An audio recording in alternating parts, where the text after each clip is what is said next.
science sharing that are having here this year.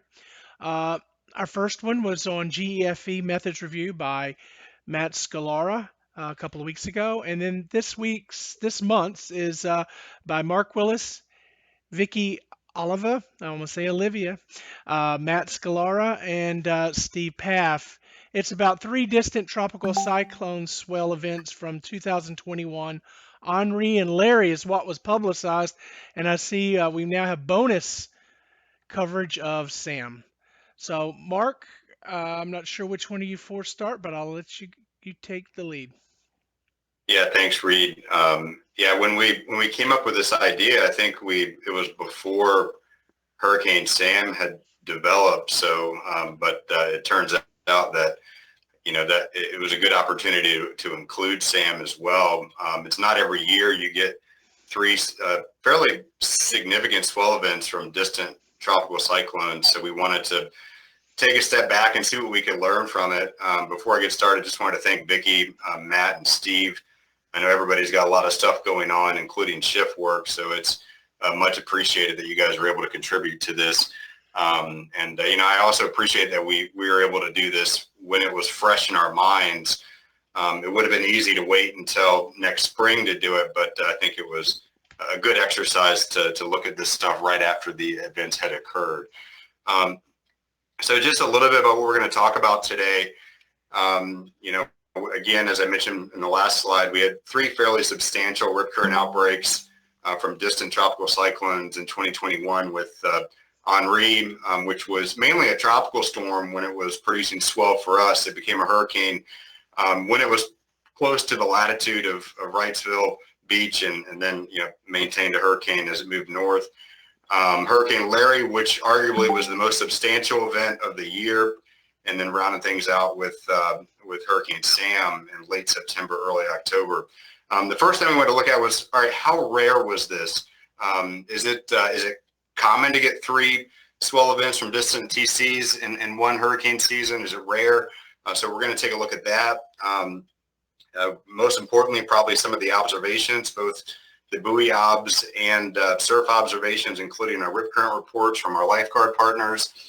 And then we're going to take a look at some of the met aspects of each storm size, movement, and wind, and also its relative location and proximity to southeast North Carolina and northeast South Carolina.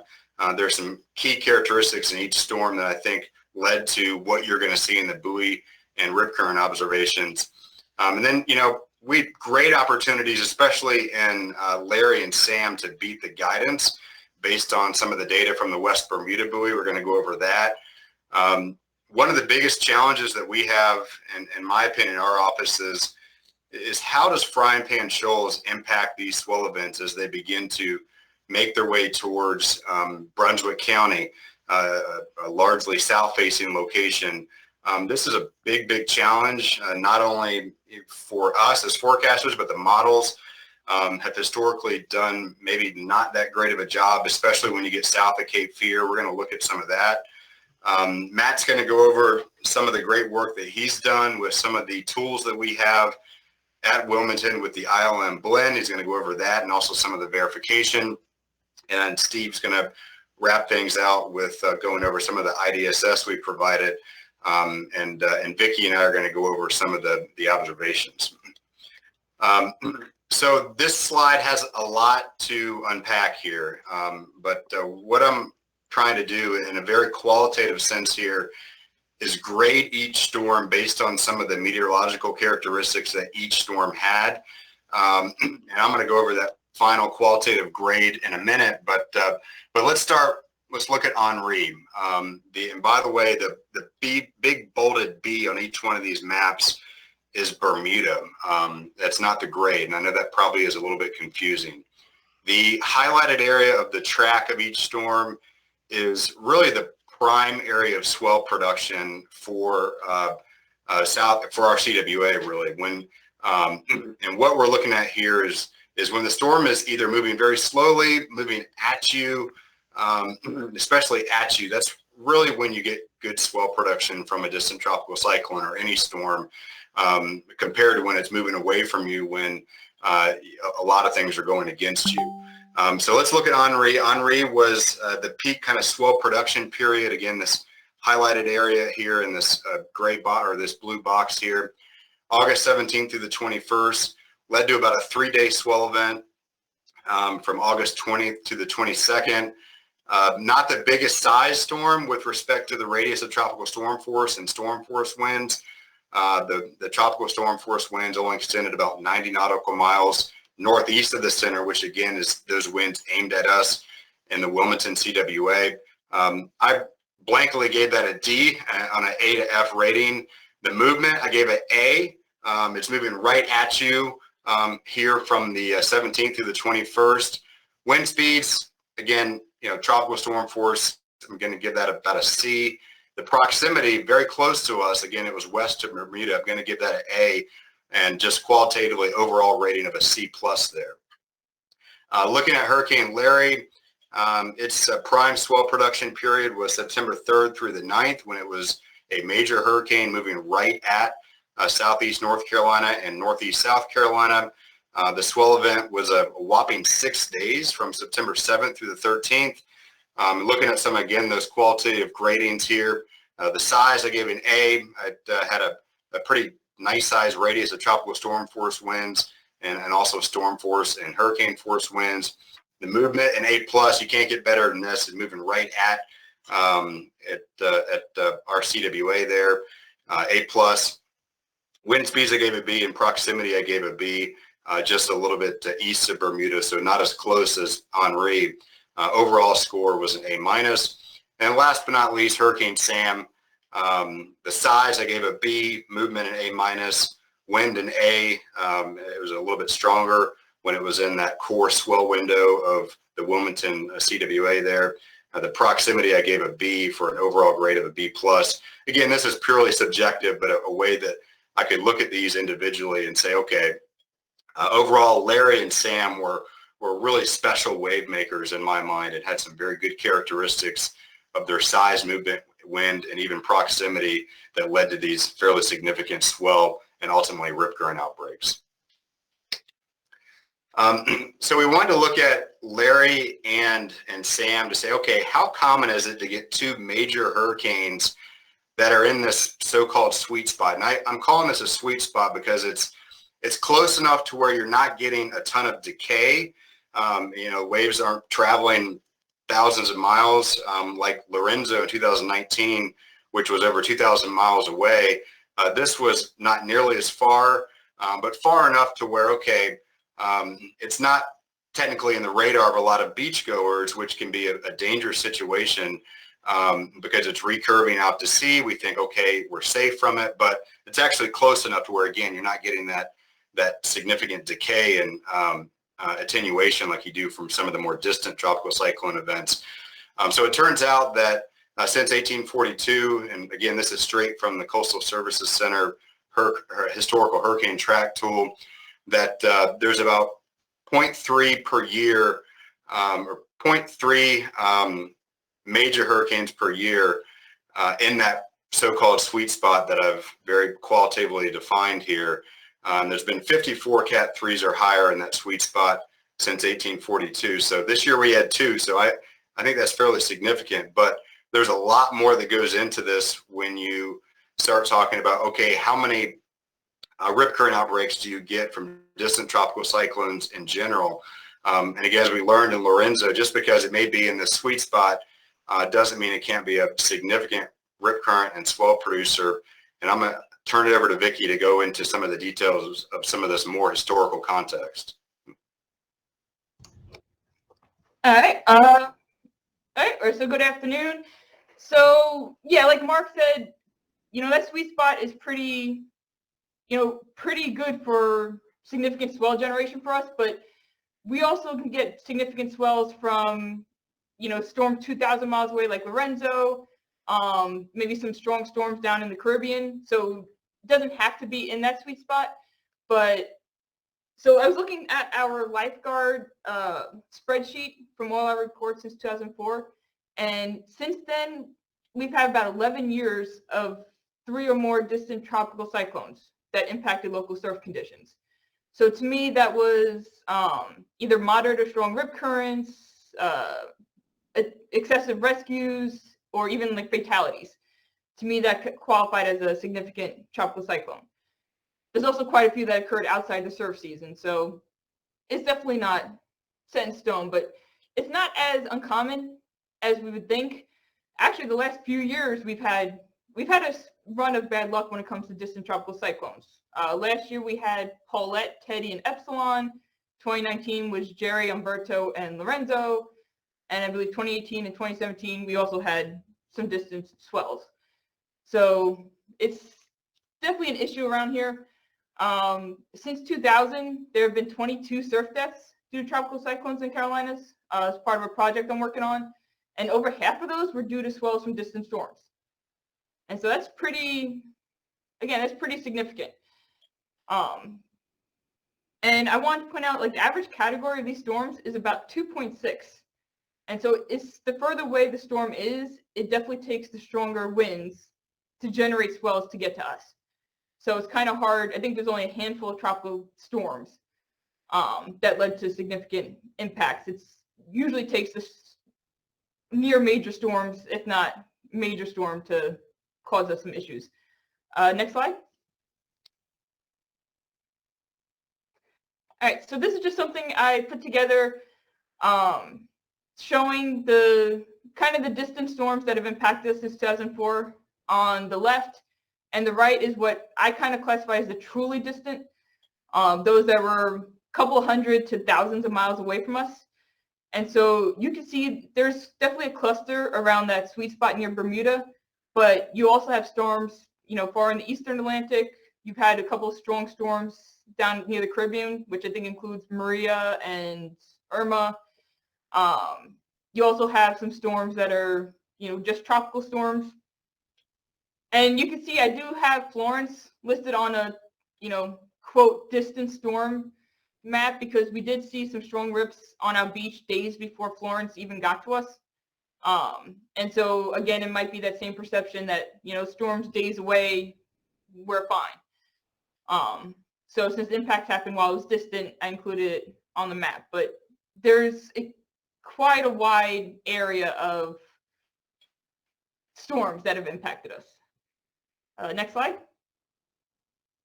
All right. And then this is just a short list of some of the notable storms I wanted to mention. I won't run through all of them, but these were the distant swell events since 2006 that, in particular, the ones that led to surf fatalities in the Carolinas.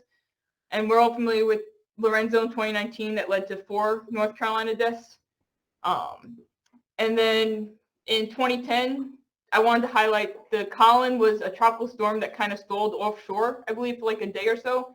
And the 215 rescues at Wrightsville was in one day, and that's the highest we have on record since 2004. So it was definitely significant. And I believe Caroline Beach and Curie were also extremely busy that day.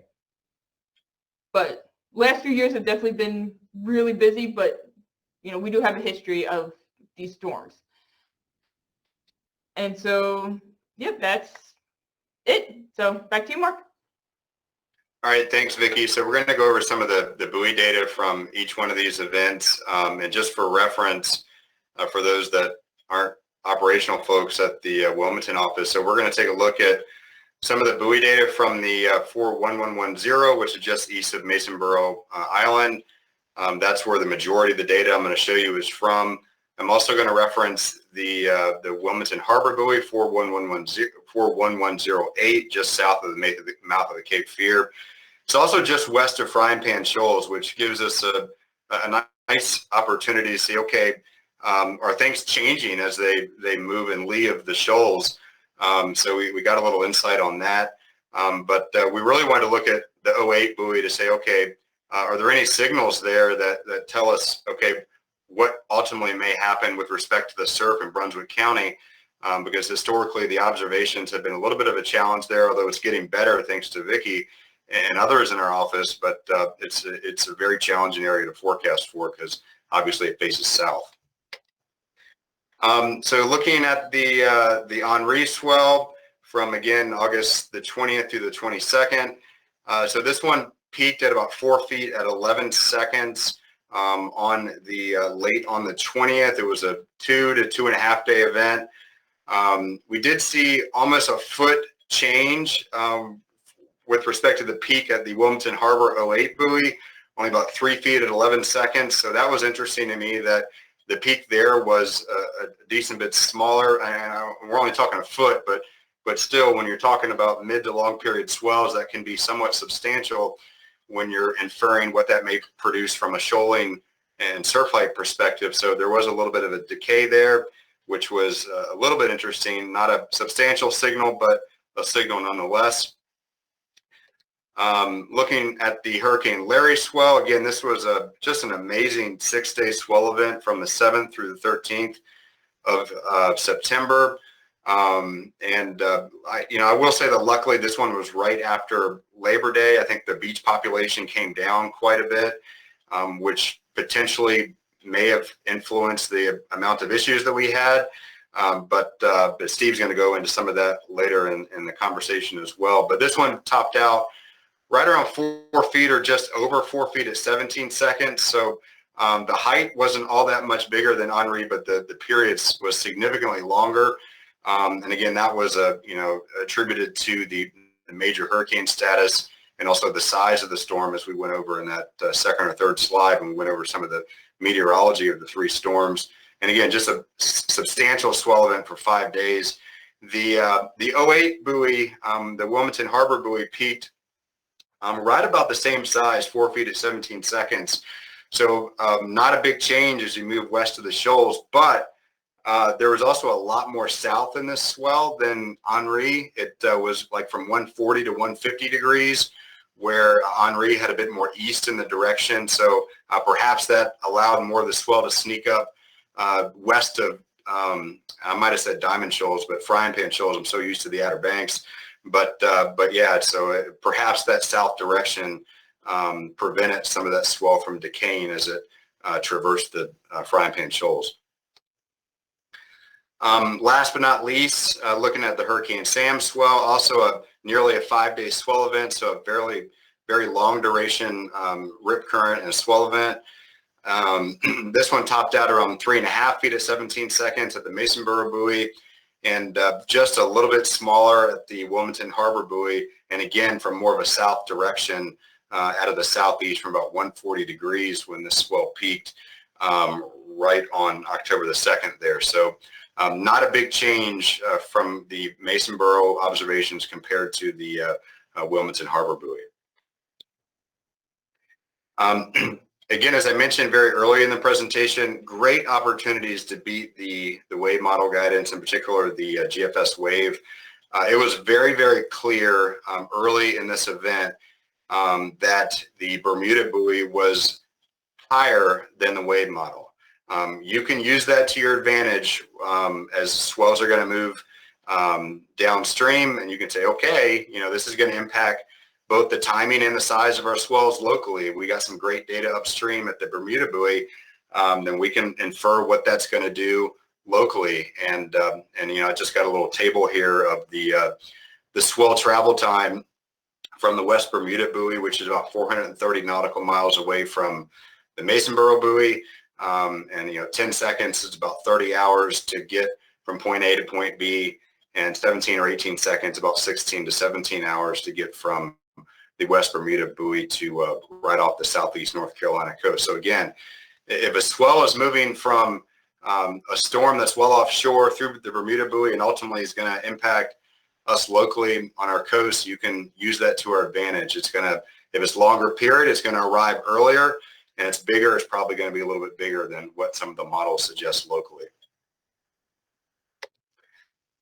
Okay, so the last few slides I'm going to share before I turn it back over to my counterparts again is courtesy of my former co-workers at Surfline. They've got this nice little nearshore modeling tool where you can change this little dial that you're going to see in a minute. You can change the swell direction and period, and it will give you a simulation of how those swells are going to react around the local bathymetry, how they're going to refract, how they're going to focus, areas you're going to see sink areas in, or areas with lower wave heights and things like that. This is just what the scale is going to look like. If you see yellow colors, that means that, say you've got a 2-foot swell going through the, say, the frying pan buoy, the 13 buoy.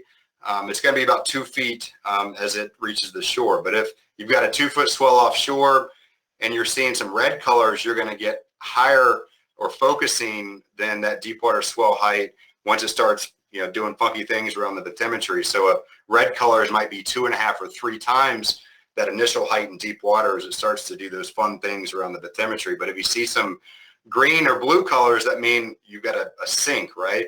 It's going to be lower than that height in deep water. You're basically the opposite of focusing. It's going to be, a 2-foot swell, maybe 1 or 1.5 feet once it moves and bends and does those funky things around the local bathymetry. So here's a east swell on the left. I've got 10 seconds. On the right, I've got 15 seconds. This is the really challenging one because, you've got a south-facing beach in Brunswick County. You've got frying pan shoals that the swells have to work their way through. What you're seeing here, east swell at 10 seconds, a lot of focusing on the east-facing beaches, but you definitely get some of those sink areas where you get less than the original deep water height in these green areas. But take a look at around Oak Island and around Southport here. You've got some of these blue colors that, if you remember, are considerably less than their original height in deep water. If you go to 15 seconds, you see a lot of the same patterns, but a lot of that amplification on our east-facing beaches. And this interesting phenomena here, and I don't know if this is a byproduct of the model or reality, but once you get towards the western part of Brunswick County, a lot more focusing compared to the eastern part of Brunswick County. Again, from about Holden Beach east, you see those really swell void areas with these bluer and green colors. Looking at a southeast 115 degree swell at 10 seconds and 15 seconds on the left and right, respectively. Again, you're seeing a lot of the same signals here. We're in Brunswick County. You're in this shadow zone, essentially, at least this model thinks that you are, where you got a lot of focusing in New Hanover County. But again, you see a lot of that focusing again on the western part of Brunswick County. So I'm really interested, when we hear from Vicki, if some of this is a reality or not. And this could be an area of further research that, okay, are we really getting this focusing on the west part of Brunswick County and this really void over here on the eastern part of Brunswick County? But nevertheless, a really similar signal on the southeast 115 swell at both 10 and 15 seconds, where by far the bulk of the focusing is north of Cape Fear, but also some interesting signals for the western part of Brunswick County and the northern part of Horry County as well. So the last one I want to show is a 135 degree swell out of the southeast at 15 seconds. Not too different from the Hurricane Larry and Sam swell events. A lot more focusing as you get this more south direction here, both at Brunswick County beaches and New Hanover County. But again, you still see this little void here around Holden Beach and Oak Island, which again I think is a nice thing to be aware of, or at least really interrogate the rip current observations during an event to see if there's a lot of reality in this or not. But the moral of the story here is, when you get more south in the direction, this void here for the eastern part of Brunswick County gradually starts to go away, but is not non-existent. And the longer period events, you get considerably more focusing up and down the coast. That is the last you'll hear of me, and I'm going to turn it back over to Vicki before we get Matt an opportunity to talk about the validation and the GFE perspective as well. All right, so I'll just go over some of the observations we got from our lifeguards for these 3 storms. And so one thing that is common with all storms, as expected for around here, is the surf heights observed were significantly higher for New Hanover County compared to Brunswick and Horry. But we're very familiar with that it's kind of hard to get 6-foot surf heights in Horry County. It's a lot easier for, Wrightsville and Carolina. But so for Hurricane Henri, we did have strong rips in New Hanover County and parts of Horry. Plenty of rescues, particularly at Wrightsville Beach in Carolina. The 6 rescues at Ori I mentioned because it doesn't sound like much, but it's kind of hard. We don't hear from reports of rescues from like North Myrtle Beach and Myrtle Beach that often. So 6 seems, it was definitely higher than usual.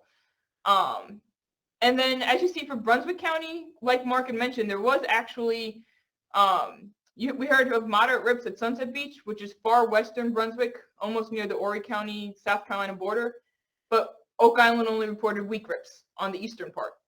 So they definitely saw less effects from Henri than the western part of Brunswick County. For Hurricane Larry, unfortunately, we did have 1 surf fatality in North Myrtle Beach. It's unclear whether or not it's from a rip current, but it's believed to be caused by, Hurricane Larry swells. It was very choppy and messy out there. New Hanover County, again, we had surf heights up to about 7 feet, strong rip currents. Luckily, there was only a handful of rescues. I think, like Mark mentioned, it was right after Labor Day, and the seas were just so, it was not inviting for swimmers. So, yeah, luckily there wasn't too many people that could get into trouble. For Brunswick County, we had the moderate rips at Sunset. Oak Island reported weak rips to us, but they did post on Facebook that they did have a strong rip appear, and they did end up going to red flags because of it. So they weren't completely calm, I should say. And then Horry County, again, moderate rips, 2 to 4 foot surf height. So again, nothing for sure. And then next slide. And then for Hurricane Sam, I think Sam definitely benefited also from being towards the end of the beach season, though we did have some warm weather here. So New Hanover County, again, strong rip currents. It's very easy to get strong rips, especially from offshore storms at New Hanover County.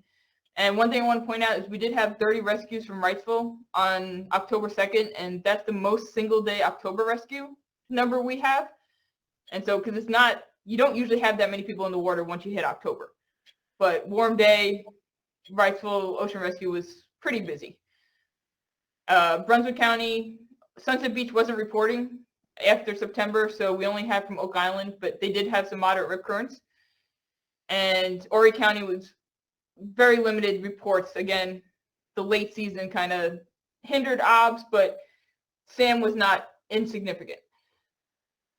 So that's pretty much all I had on the lifeguard side. So thank you, Vicki. Appreciate that. And we'll have time for questions for everybody at the end. But for now, Matt, take it away. Yeah, thanks, Mark. And thanks again for letting me be involved with this talk as well. And I know I covered a little bit of this stuff a couple weeks ago on my science seminar, but just a review here of our ILM blend and also how it relates to our Larry verification that we saw recently. 2 topics going into all this is our OBS and our verification grids in terms of wave height. And the main motivation behind creating that was the fact that looking at observations and comparing that to model and forecast values is really difficult. There's really no easy way to do that on an aerial map. We do have ways to view the data individually, like OBS Monitor, AWIPS text files, and NDBC, but it's nice to have all of this in our system in a way that we're using to create our forecasts as well. So the goal is behind doing this, we're to automatically populate in the GFB the latest hour's wave heights. We have about 6 buoys off our coastal waters off the Carolina coast that we utilize. And then we compare these values to the forecast as well as our guidance sources to do 2 different things, basically track performance in near term or also through buoy verify, and then also input into our ILM blend as near-term bias corrections. So you can do the next slide. So we have all this data available. I figure why not use it to improve our wave height forecast. For instance, here on our NDBC site, there's a column for wave heights. There, each buoy reports at least once an hour, sometimes either 2 or 3 as well. So let's find a way to utilize this data, we figured. Next slide. So what we did is we put together wave height observation grids. So the values are pulled directly from AWIPS text files. So for instance, on the last slide I showed NDBC for 41013. The AWIPS text file for that's B41013. So we have data there. It's in meters. We convert it to feet, And then we basically serp it into this grid in certain edit areas, and we enlarge the values for easier viewing as well. Next slide. And then by doing that, we can create verification grids in real time, updated every hour. So we have a warm, cool color curve that makes it really easy to see, for instance, if the model is running too high or too low. So in the example here, this is WNA wave 10. That's clearly running too low in a lot of spots by as much as 2 to 3 feet. So that might be something to keep in mind in terms of if you want to use a different model in the near term, or also how it might interact with the other models in terms of the blend. Next slide. So going to our wave height element group there, it shows our obs and our verification grids. So there in yellow, you see wave height observations updated every hour to the latest hour. And the reasoning behind doing this too and not utilizing the IRMA is for a couple of reasons. The one thing, IRMA is 6 hours old, so it's kind of outdated and not really useful at that point in the very near term. And also, I've noticed a lot of instances where the IRMA wave heights do not match the actual buoy data. Sometimes they're off by as much as 1 to 2 feet. And the wave heights from NDVs are actual ground truths. So it's a good thing to use those in real time, especially since they're being updated every hour. And from those observations and the model data below, we basically have 5 verification grids running on a cron in comparison to our forecast, the blend, and then our 3 guidance sources as well. And I'm not saying you need to look at all this data every time you do a wave height forecast, but just to make people aware that it is there and it is being utilized into our ILM blend, which I'll talk about shortly. Next slide. And here you go. So the ILM blend, again, it's a series of scripts. Originates with a series of scripts that pull in our buoy wave heights in the GFE grids, and that allows for both verification and also real-time bias corrections of all the guidance sources. So the ILM blend starts off by blending the NWPS, NBM, and WaveWatch, and then it's post-processed with both the long-term, which is about a year's worth of verification I did in Buoy Verify for each model, and then also there's a bias correction in real time separate for each model source. So starting off with the image on the bottom left, here's a good example of our buoy obs actually last year in May. At this time, all the guidance sources were too low by at least a foot there at the buoy off Wrightsville Beach. The bias correction showed that the guidance was too low by a foot of all the sources, and it applied that correction into ILM blend, and you can see those higher wave heights up there in the top left in the ILM blend section making it to the coast. Obviously, this is just 4 footers, so it might not have impacted headlines, but I've seen similar situations where we're kind of hovering around 6 feet. So this can be also useful from a headline perspective. In the bottom right, it shows our Hurricane Larry swell verification. Wave height mean absolute error for the buoys, again, off our waters.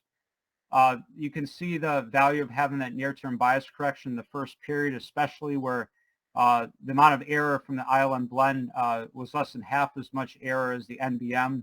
And then in general, going out in time, the models perform slightly worse. But for the most part, you got to remember that this is just one event. So even though the NWPS didn't perform particularly well in this event, if you look at a different one, it kind of hovers up and down depending on which event it is. So this is just one event at a time, but it gives a general sense that in this instance, the WaveWatch performed pretty well and the ILM blend did really well in the very near term.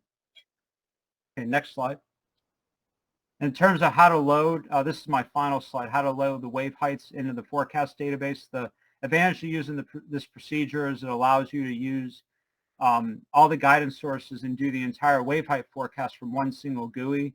And it only takes a few seconds to populate the grids. You have options on the left for different time periods, whether you're doing an ESTF update or if it's based off of what shift you're working. Then you can select your model source after that.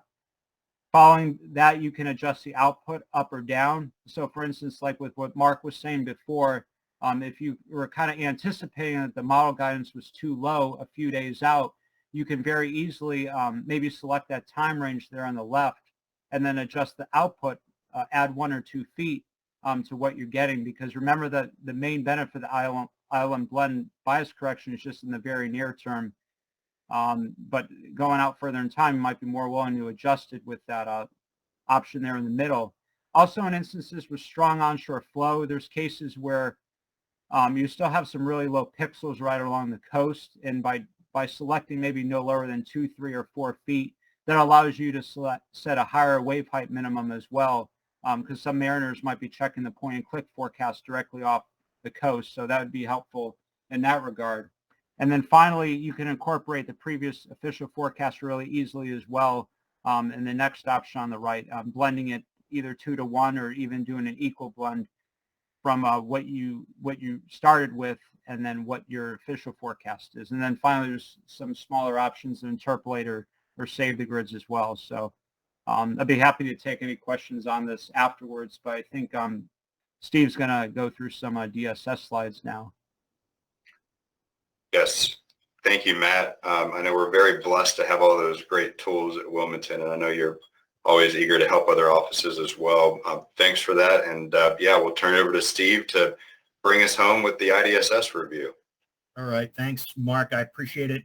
You know, and each of these events had unique meteorological and societal / behavioral challenges when you consider what's going on at the beaches. And with Henri, I know one of the challenges was was it going to become a hurricane or not while it was in that sweet spot, in particular, the western part of the sweet spot that Mark was showing us. And it didn't until it went north of our area. Otherwise, I think Mark probably would have given it a better grade than the C plus that it had for it.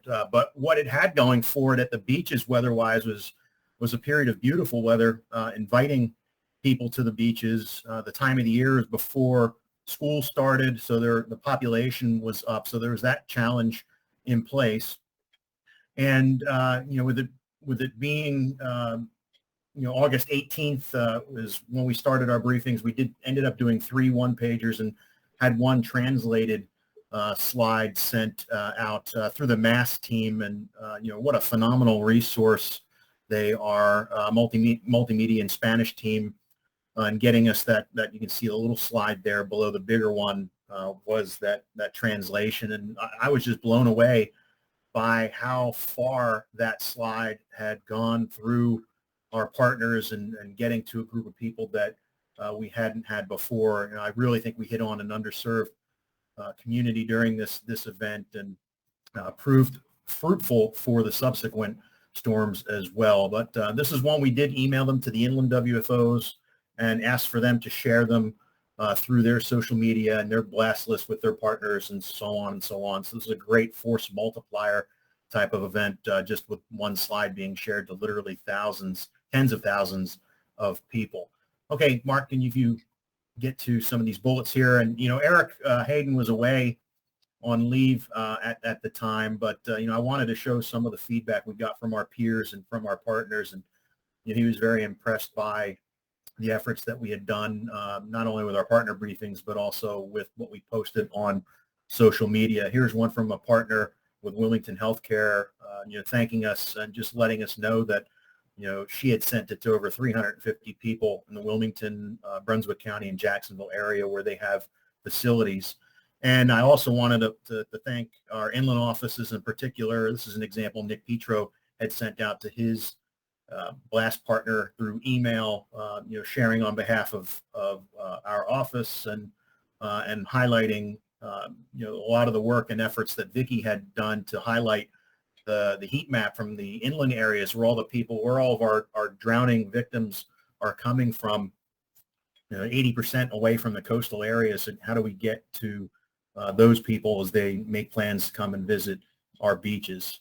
So Henri was a challenge in its sense, but we didn't want to get bit by a Lorenzo type of situation or some of the other storms that Vicki had highlighted to really get the word out. And I think that was really successful. A lot of rescues at Wrightsville Beach, but fortunately no fatalities we were aware of with that one. All right, Mark. And when we talk about Larry, this is where we had done 2 briefings. Both were translated. One was an effort to highlight what was going on and highlight the timing and the hazards itself. And the other one there below it was to highlight not only the timing and expected impacts, but also reiterate what can people do if they spot a rip current. We also did a lot of efforts with the bystander type messaging. 26% of rip current drownings in the Carolinas are the bystander, and that's a unique set of messaging compared to the person in the water. So we wanted to hit all aspects with that. So let's look at some of the feedback here. The translated versions within New Hanover County, the North Carolina Latino Alliance, the Latino Center at UNCW. UNCW itself sent over 16,000, I think it's closer to 18,000 emails to the students, faculty, and staff, and even the family members of the students. Sea Grant did a great job in sharing our briefings with their expanded list of partners, and Enlace Latino Media Outlet, who we've got a great partnership with now with our briefings. And Vicky did note when doing some work with our Google Analytics that we had a huge uptick in the SRF matrices per our website. So a lot of information being shared in many different ways. Just like Eric said with the Henri event, many ways to multiply the message is important. Okay, let's switch gears and go to SAM. We did 2 total with SAM. We only had 1 translated for the event, but this one had excellent lead type of information in the AFDs and in our weekly briefings, our routine weekly briefings. So the community was well aware of what was going on. I did get some feedback from Chief Meteorologist Gannon Medwick there. He was really appreciative of the heads up and the briefings for them to easily reference information. I know that's quite a lengthy one there from Eric Griffin, the emergency manager at UNCW, but a lot of their students end up at the beach. They have beach blasts there, so they're really tied into marine hazards at the university. Coastal Carolina University is another one that shares a lot of this information, and so Eric was giving us some praise for those efforts, and it's great when you get a lot of unsolicited information back, and it really showed between the 3 storms that the teamwork and the partnerships in full play, and how we can make a difference and multiplying these messages in a way we couldn't do it before. All right, some food for thought types of things and the questions I have for you to consider. And this is something I know Mark, when he came to our office, is this mantra of, we need to do a better job of treating surf zone hazards, especially based on the statistics. We need to do a better job when we have significant outbreaks with marine hazards as we would treat other hazardous weather events. Death is a death, whether it comes from a tornado or a rip current. We're tied to it in our mission, and we need to look for ways to improve these things. And as far as the future of the Surf Zone program goes, I'm glad to see Jeff and Chris on here as well. And it's been a pleasure working with Chris on the Surf Zone program now. Last year we came to an agreement on a standardized surf forecast format, and this year we're working with the national team at individual surf hazards and standardizing those in a way that's easy to parse, and hopefully develop a GIS type of viewer for the different types of surf hazards. But start thinking about what we can do over the next 3 to 5 years, and there might be, and this is something Chris might want to chime in a little bit, there might be some opportunities in how we shape the non-routine side of the program. The routine forecast side is falling into place very neatly, nicely.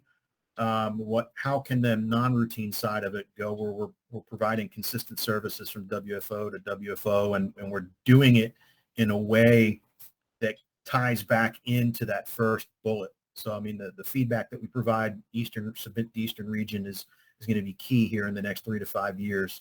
When we look at the briefings themselves, how can we improve the content in them? Are we missing anything? I think we need to be a little introspective on that, and that's something I plan on working with our partners now that we're getting out of hurricane season here quickly. And I'm sure most of you would agree that when we do briefings, it's not as much the science, it's an art. What is the frequency? What is the content? No 2 briefings are alike, because no 2 events are alike, even though there's similarities between them. But one particular question, in addition to the content improvements, are we as an office doing them with enough frequency, do you feel? something we can ping our partners as well. And then what are other underserved communities, or there's traditionally underserved groups that we should be reaching out to? You know, we've done a lot of efforts with Lumbee Nation over the last several months. We've done a lot of efforts with Deaf and Hard of Hearing. What other groups that are out there that we should be forging partnerships with to make sure that we're inclusive with all this information that we're sending? So I just wanted to leave everybody with these questions and to think about, and you know, I'd be interested to hear of your feedback as well. That's all I had, Mark. All right. Well, thank you all for presenting and everybody for joining. And I think we got plenty of time for questions, right, Reed? Yes, we got about 15 minutes, so everybody can go ahead.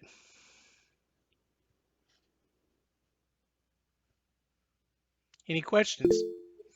Let's see, Chris and Jeff both have. Let's go with Chris since his name is probably in alphabetical order, but we'll go with Chris first. Yeah, thanks, guys. Can you hear me? Yes. Had some issues with my mic earlier. Okay. Great presentation. Thanks for inviting me, Mark. Really well done. And I wanted to make a comment on the Spanish translations. That's something that's near and dear to my heart, coming from Brownsville, Texas. It's such a big issue in the Weather Service. There's a lot of underserved communities that we just aren't reaching. And I found that every time you put out a Spanish graphic, it gets like exponential reach compared to a normal English graphic, because it clearly reaches into a community that wasn't receiving the information before. So I just wanted to let everybody know that there's an initiative at the highest levels of the Weather Service to address this issue with Spanish translations. And there's currently a group right now using WFO San Juan, because not many people know that they do Spanish translations for tropical products, kind of behind the scenes, all manually. But the Weather Service is working with Google, not the regular Google translation software, but a really high-level advanced one, to integrate that into the Weather Service products. And so far, this is just being done for tropical products experimentally, but I definitely think this is something that will expand into other programs, and I'm really happy to see that. Just wanted to point that out. Yeah, thanks, Chris. You know, one follow-up comment is we've had emergency managers apps for this, and you know, I think the big question now is how do we manage it, right? And how do we grow it in a sense that's manageable? But good challenge to have, in my opinion, because of the points that you just brought up. But yeah, when you know the EM of New Hanover County says we need this, we got to deliver. So Absolutely, thanks. Okay. Thank you, Chris. Jeff, you have your hand up.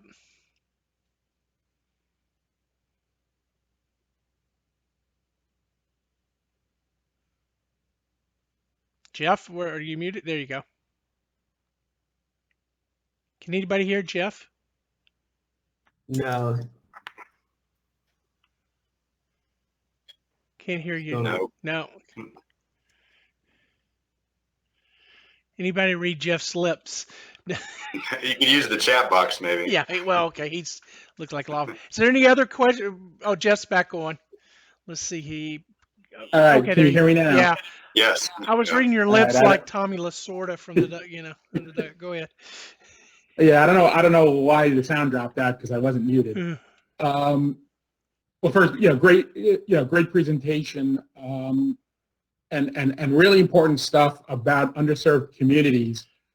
I'd like to kind of throw out maybe thinking about this a little differently, you know, because I think there's a unique problem with these beach hazards in what we wouldn't necessarily think of as an quote unquote underserved community. But I think as most of you know, there's a very high percentage of the fatalities are non-locals. So the problem is that, yeah, it's wonderful that the lifeguards and and all the emergency services folks are plugged in, and the locals get plugged into these excellent forecast and warning services. But you basically have a community that's probably the ones that are really at risk are the ones that maybe don't even know about the services because they're not from the area. So there may need to be some bigger picture thought about how some of this can be, messaged. How do you reach the family of 5 that's coming to the weekend from Harrisburg, coming to the North Carolina shore from Harrisburg, Pennsylvania, or St. Louis? It's, where those, I mean, I don't think there's anyone in the St. Louis forecast office in the last decade that's ever thought about rip current messaging. So how do you reach those people? Maybe it's through the, well, where are they staying?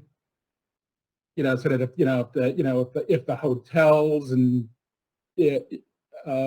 Airbnbs and et cetera could have something posted. I don't know, but it's kind of something to think about, because they're harder to reach, but they're the ones that are at risk. So just kind of throwing that out as a long-term big picture challenge. Yeah, I mean, I can comment on it. I would concur with everything you just said. It's and you look at the underserved communities for sure. I hate to punt it over to Steve or Vicky, but I'd love to hear, any further elaboration or thoughts that you guys have on this, because it's definitely a challenge, and Jeff brings up some great points. Yeah, and we have a poster child of one of our own with poor Bill Apenta. Yeah, Vicky, did you have anything to add? No, I wish I had some magical answer. But I do know we're slowly starting, like Steve mentioned, we solicit a lot of the Inland Carolina offices to share our briefings. So Raleigh, GSP, they've retweeted or they've shared a lot of our information about rip current outbreaks, and slowly working inland, at least on the Carolina side, but kind of hard to reach, the entire, every WFO or every area every time we have a rip outbreak, because it's the same with the Gulf, same with Florida. I mean, they also have out-of-towners that get into trouble, so it's kind of hard to message. But I do I think Eric Allen posted in the messaging, starting with the rentals and stuff like that. I do know Oak Island Water Rescue's they were handing out free magnets to B&B rentals or any hotels to put on their refrigerators that'll bring people to the surf forecast and things like that. So it's a work in progress. Yes, Steve, this is Reed. I know in the past, visiting friends or family over at the beach, I have at Wrightsville Beach mainly, in the condos, I have seen some material about rip currents, but usually they're buried in with all the coupons and for the restaurants and entertainment stuff. So they do get looked at, but I don't know. I like the magnet better than the little brochure that gets mixed in with all the other ones. And I know you pushed that for a long time, Steve. So I wonder if a national level initiative of at least maybe rip current awareness. I don't know if a week may be excessive, but sometime in the very early summer, say around Memorial Day, but it's national. So you have all of the inland offices tweeting and sending stuff out about it too. So hey, if you're planning on going to the shore somewhere for vacation, here's something important you need to remember and to be looking for before you head to the beach each day. Kind of awareness messaging. Just throwing out a random idea. Yeah, I mean, gosh, for 15 years, it seems like the efforts, a lot of these beach communities, it's been scattershot. And, working with Sea Grant, having the signage at the beach access paths has been one success. The magnets, which were brought up, the brochures were brought up, some closed caption TV stations or TV broadcasts, like Oak Island, for example. Some are better than others with it, but I agree, Jeff. I mean, there should be some sort of broader strategy to at least give ideas of what towns can do. And some of them, they're a slave to their own ordinances, unfortunately. I remember some in Brunswick County, that south-facing beach. A lot of the towns didn't want the signs because they would be liable if they put signs up and something happened. And then literally 3 weeks after we got the no from them, they didn't want to do the signs. They had 2 people die within 2 days. And then a week later, they wanted to do the signs. So, I mean, I just wish there was a way to unify at least resources and tactics to do that. And that might be not only just working nationally with our headquarters, but also with some of the more proactive communities that have had successes like the QR codes at Oak Island or, the signs at the beach access paths. There's somewhere there's an answer, but that answer is going to include a lot of different things. Okay, Ron, I see your hand raised. Go ahead, please. Okay, hope you can hear me. There's Yeah. somebody mowing the lawn right outside. So I guess on a different subject a little bit here, I was curious about the MAS, that team. How do you access it? How long does it take for the translation? I know here, I've been here 13 years, more than that, and I've never had anybody reach out to me to say they need translation or Spanish stuff. So it's been something that's kind of slid off onto the back burner. And I've come from 2 other areas prior to this that it was stuff that we dealt with, like Corpus Christi, Texas, and even Tampa, Florida. It's something I would like to think more about. One of my concerns being that my wife's from Brazil. She speaks Portuguese. And we focus a lot in this country on Spanish, but there are many other languages. But I guess you got to go by the number that's out there, like, that's in your community. And Spanish speaking certainly is probably higher than most other foreign language speaking communities in the areas. But that and the other question, I guess this might be to Matt, I'm not sure, but it was very interesting about the wave information that you've discovered and the biases. Has any of that been shared with the wave modelers, to improve the models?